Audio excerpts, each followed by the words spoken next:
Unhonored and unsung they have labored, and now their lives are used as fairy stories to amuse children.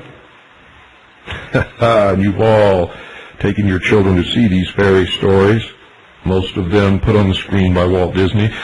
But the time will yet come when the world shall know the work they did, and I can assure you that's not far off unless you awaken from your slumber. And you must realize that our present civilization is raised upon the shoulders of these mighty demigods of the past. You see, we stand as Faust stood with all our lore, fools no wiser than before, because we refuse to take the truths of the world, walk out of fantasy land, and live our lives according to what is right and what is true.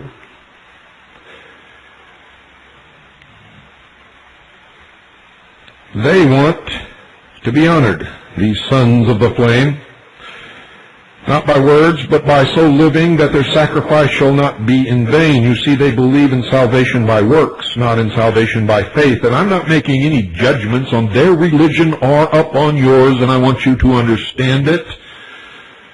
I'm a true constitutionalist. I believe that everyone has the right, protected by the Constitution and the Bill of Rights, to worship at whatever altar they choose. I have no qualms with that. The problem I have with these people is that they lie, and they deceive, and they manipulate, and they have done so throughout history. And they are not the only ones, for the Christian church has done the same. And the Jewish rabbis have done the same. And nations and governments have done the same. And they do it because the people allow them to do it. For the people, for the most part, and this is absolutely true, no matter how angry you become upon hearing it, are nothing more than sheeple who never, ever use their brains. They look for someone else to tell them what is true and what is false, to tell them when to get up and when to go to bed. They look with envy upon the person who has elevated themselves to a position of ownership, who have, through sweat and labor and toil and study, started a business that has succeeded, and because they cannot or will not use their brains, they must work for this person, and so they hate him.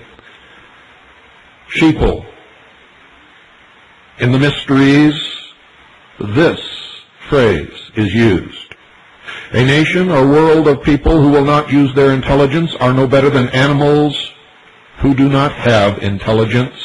Such people are beasts of burden and stakes on the table by choice and consent, and you can take that to the bank.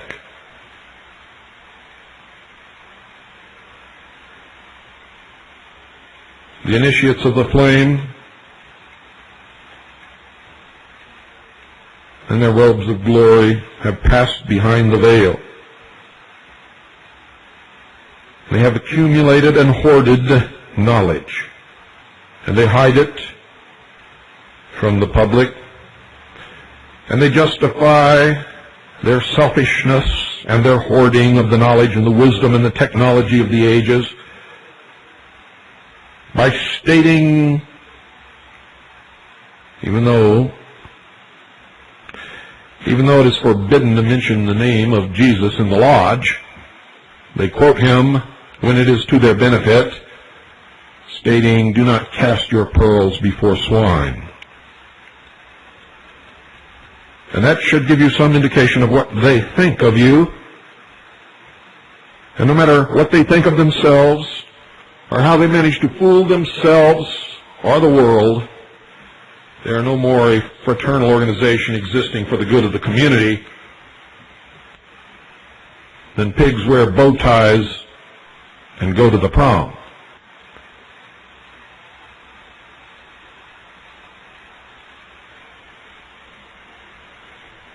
For anyone who practices the lies and deceit that these men do, have no morals, cannot have good intentions, For what they are building is based upon a lie, it is based upon deceit, it is based upon manipulation, and anything born of a lie is just a bigger lie, and has been throughout the history of the world. And in their deception, in their arrogance, they look upon the public as prey, and they, being beasts, feed lavishly upon the ignorance of the sheeple. Do you want to know who they are? Go down to your local Masonic lodge. Go down to the ancient Order of the Rosy Cross. Go down to the Order of St. John of Jerusalem.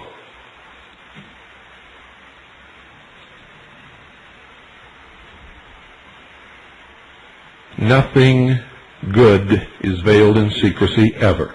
For nothing good ever has to be. No one engaged in truth and goodness ever hides behind a lie. If you want to see who they are, watch who enters the portals of the Council on Foreign Relations and the Trilateral Commission. Read the rolls of the Senate and the House of Representatives. Look to the bureaucrats who inhabit the halls of government in Washington, D.C. Look to the upper echelons of the military services of the United States of America, the colonels and generals who have sold this nation out to a new world order, a one-world totalitarian socialist government under the United Nations.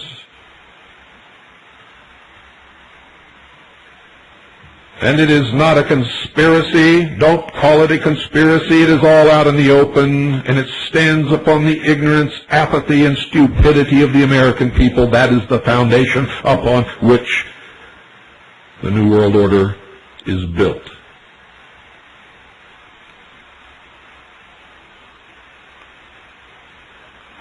Let us watch these mighty ones as they pass by. First Orpheus playing upon the seven-stringed lyre of his own being, the music of the spheres. Then Hermes, the thrice greatest, with his emerald tablet of divine revelation.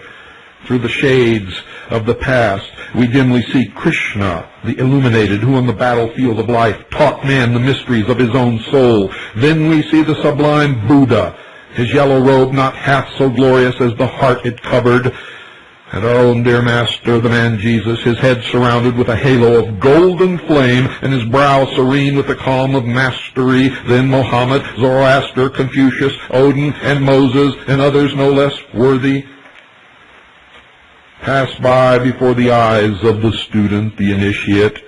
For in the mysteries they claim that these were the sons of flame. From the flame they came, and to the flame they have returned.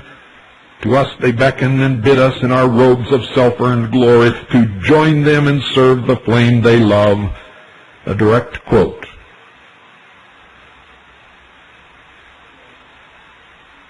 They say that these were without creed or clan, that they served but the one great ideal, the great work or the great plan. They claimed that Jesus was a member of a Gnostic sect, and that he is a fiction born of the mysteries. The wound in the side in the mysteries, or the wound in the thigh, are metaphors for castration, the severance of the genitals. It is represented in the mysteries when the candidate lies in the coffin, as George Bush did, naked in the crypt at Yale University with a ribbon tied around his genitals, symbolizing the separation of the animal in man and the elevation of the intellect.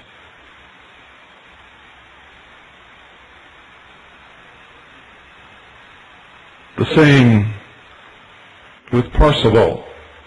In the end of the tale, the search for the Holy Grail, after he had achieved his goal, after he had finally obtained the Grail, he lay in bed with a woman who tried her best to coax him into making love to her, and he said, "I cannot, For I have a wound in the side. In the mysteries, you have to understand, ladies and gentlemen, that in history the Holy Grail never existed until the tales sprang up with the bards of Europe from the halls of the Templars.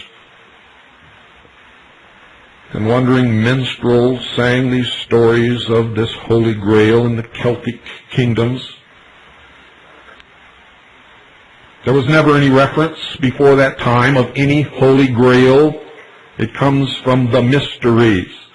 And in the search for the unification of the male, the masculine, and the feminine, since the man could not take within himself a woman, he emasculated himself to get rid of the male. And thus was said to be able to rise to great heights of wisdom and intellect and knowledge, and be able to prophesy and see into the future. The mystery of the spear with the 3 drops of blood, or the lance as it is called, followed by the woman or the maiden carrying a platter with 2 perfect stones, followed by the Grail cup containing a head surrounded by blood, is nothing more than the testicles and the penis of the castrated Fisher King.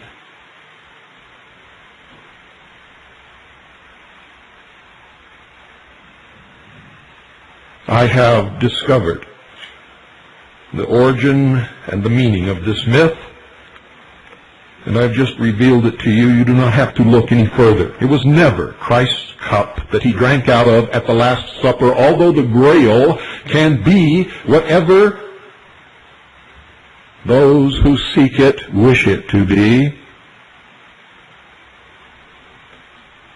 In the halls of those who invented it, and in the halls of those who sang its glories, it is and has always been what I have just revealed to you. A shallow, oblong dish